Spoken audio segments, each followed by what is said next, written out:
Good morning, students. So today we are starting with our third chapter, that is Taro's Reward.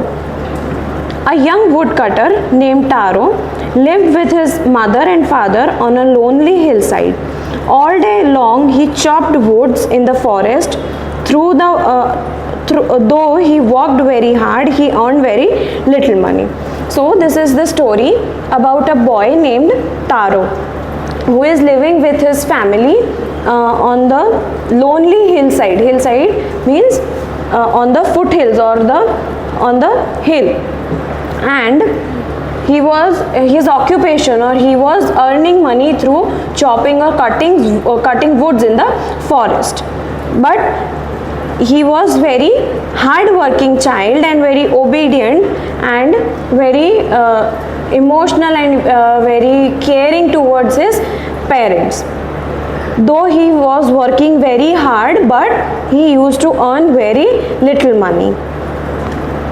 This made him sad, for he was a thoughtful son and wanted to give his old parents everything they needed. He was very thoughtful son. Okay, he was very thoughtful child for his parents, and he wants to fulfill all their wishes, his parents' wishes, and he was working very hard for the same. But he used to be very sad because he was not able to earn that much money so that he can fulfill the needs of his parents. One evening, when Taro and his parents were sitting in a corner of their hut, a strong wind began to blow. One evening, when Taro and his parents were sitting on the corner of their hut, suddenly the cold wind began to blow very fast. It whistled through the cracks of the hut and everyone felt very cold. Okay, and that wind started coming inside the hut from the cracks which the hut was having, and it was making a whistling sound, like something is whistling, or wind is that much fast and cold that it was making a whistling sound when it is coming inside the hut. Suddenly Taro's father said, "I wish I had a cup of sake. It would warm me and do my old heart good." And suddenly Taro's father, he said that I wish that he is wishing that he is having sake. Sake is a drink which is used to which Japanese people are using, or it is a drink that is very hard, or that makes the body hot or warm. It would warm me and do my old heart good, and it will warm my body. Taro's father is saying that sake will warm my body and it will make my heart feel good and warm. This made Taro sadder than ever, for the heart-warming drink called sake was very expensive, and his father's wish made him very sad ever. अभी तक सबसे ज़्यादा उसको sad अगर किसी wish ने उसके father की किया तो वो that was for sake, because this drink called sake was very expensive.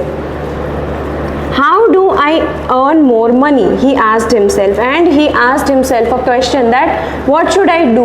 What should I do to earn more money? He asked himself. How do I get little sake for my poor old father? And next he asked himself that how I can manage, or how I earn that much money so that I can fulfill my father's wish of having sake. He decided to work harder than before, and now he decided that he will work more and hard to earn the money. Next morning, Taro jumped out bed earlier than usual and made his way to the forest. And the very next morning, Taro waked up very early than before and started walking towards the forest. He chopped and cut as the sun climbed, and soon he was so warm that he had to take off his jacket, and as soon as he reached to the into the forest, he started chopping and cutting the woods very fast. And when sun climbed, when it was almost afternoon, he was feeling very warm, very hot, that he feels like he should take off his jacket. Everywhere on his face it was sweating. His mouth was dry and his face was wet with sweat. My poor old father, he thought, if only he was as warm as I. And everywhere it was sweat on his face and his mouth was getting dried. And Taro is thinking that kash mere papa bhi, my poor old father, he could also get this much warm as I am feeling. And with that he began to chop even faster, and with this thought of his father, he started chopping much faster. Thinking of extra money he must earn to buy the sake to warm old man's bone. And he was thinking, on the back of his mind it was going that I have to work hard, I need to earn money, and I want to fulfill my father's wish of having sake. Then suddenly Taro stopped chopping. What was that sound he heard? Could it be possibly rushing water?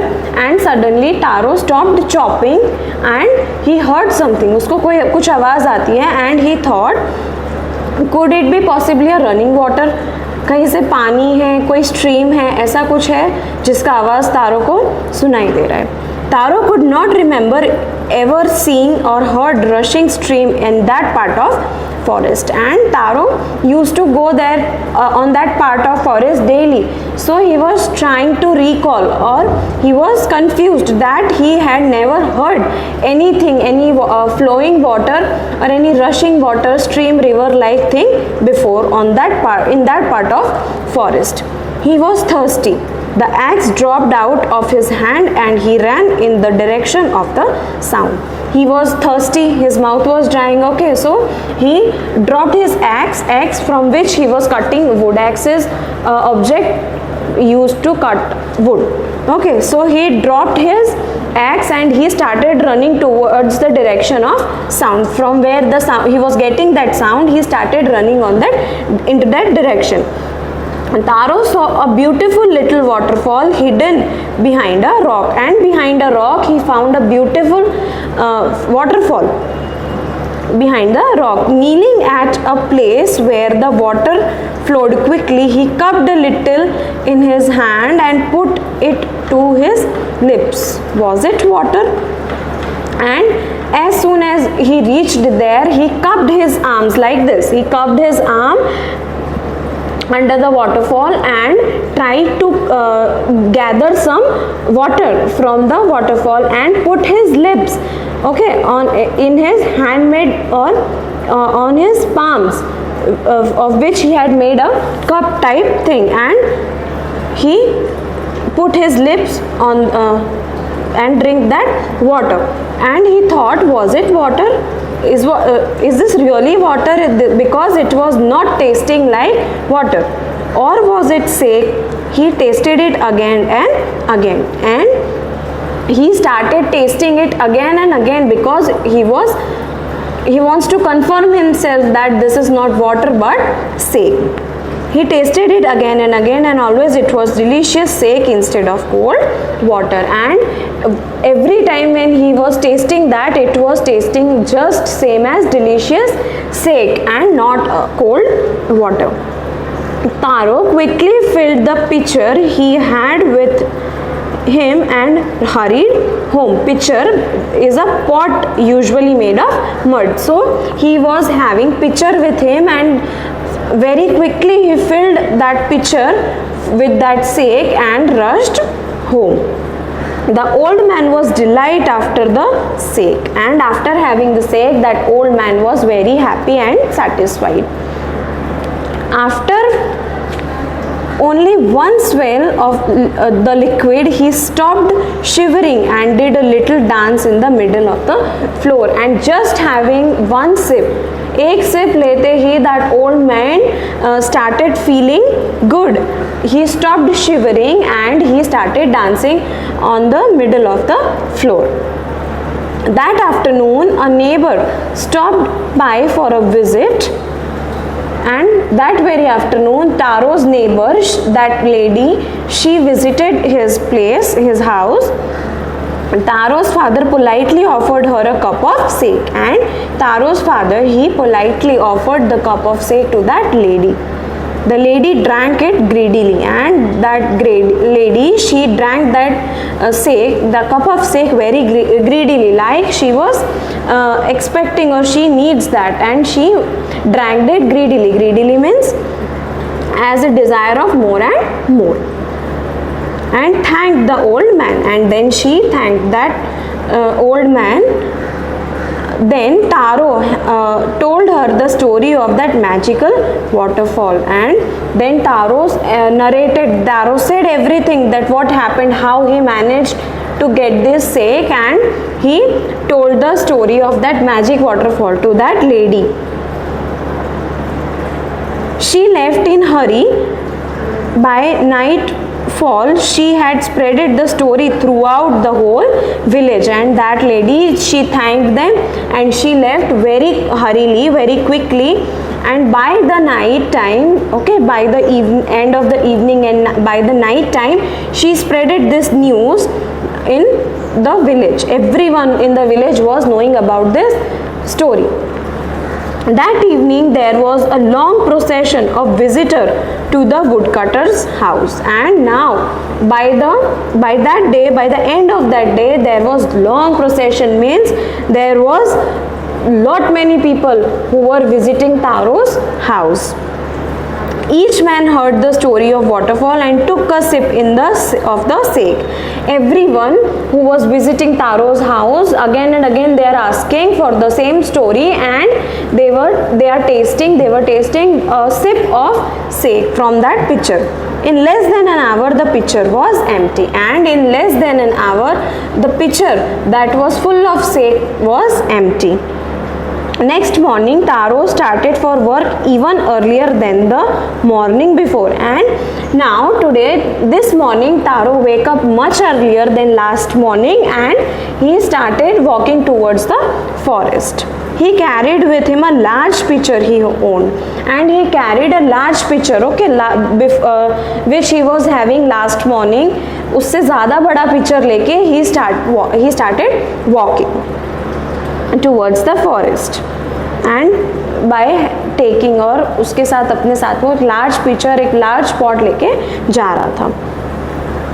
For he intended first of all to go to the waterfall, because his intention was I should reach that waterfall, and then I will go to forest and will cut the woods. And for that he wake up much earlier and he started walking towards the forest. When he reached it, he found to his great surprise all his neighbors were there, and as soon as he reached near that waterfall, he saw something and he was very surprised by seeing that, because his neighbors, all those villagers were already present there, were already there near waterfall.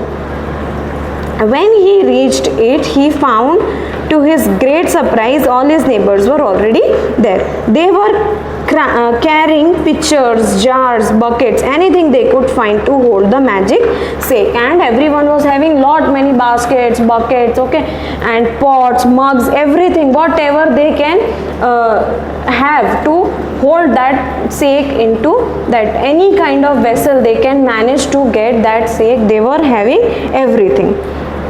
Then one villager kneeled and held his mouth under the waterfall to drink, and then suddenly one villager from them, he kneeled, means he bent down, okay, and he started to taste that water or that sake. He drank again and then shouted angrily. He was tasting that sake, that water, whatever the object was flowing from that waterfall, and he started shouting, warm water, nothing but water. And he started shouting like, oh, this is just water, this is just water and nothing like sake. Others also tried, but there was no sake, only cold water. And other people who were present there, they also tasted that, but it was nothing but just a cold water and no sake. We have been tricked, shouted the villagers. Where is Taro? Let us draw him in this waterfall. And everyone was very angry on Taro, and they were saying that they have been tricked and there is no sake in this water. Now in this waterfall, now just where is Taro? Just find him out and we will draw him in this waterfall. But Taro had been wise enough to slip behind a rock when he saw how things were going. But Taro was also very clever and he was hiding behind that rock, and he slipped behind that rock. He was sitting hiding over there and he was watching everything, whatever was happening over there. He heard everything what the people are talking about. When he saw how things were going, he was now nowhere to be found, and he was just hiding there, so no one can be able to find him out.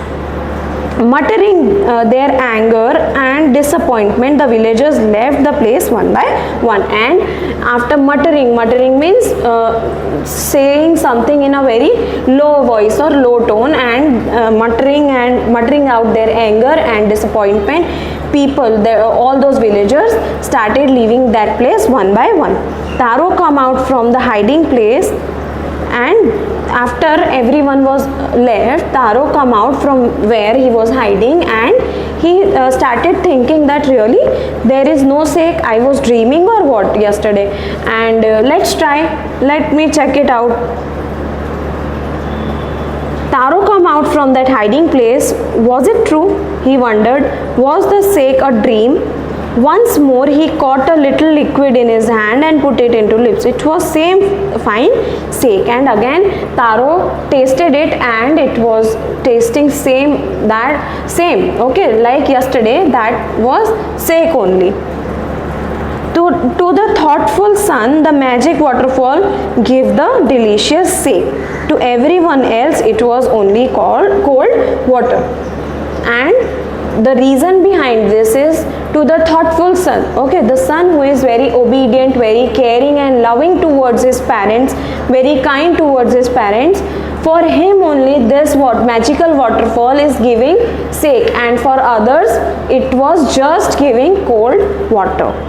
People who are greedy, or the people who just want to have that sake only, for those people this waterfall is only giving water.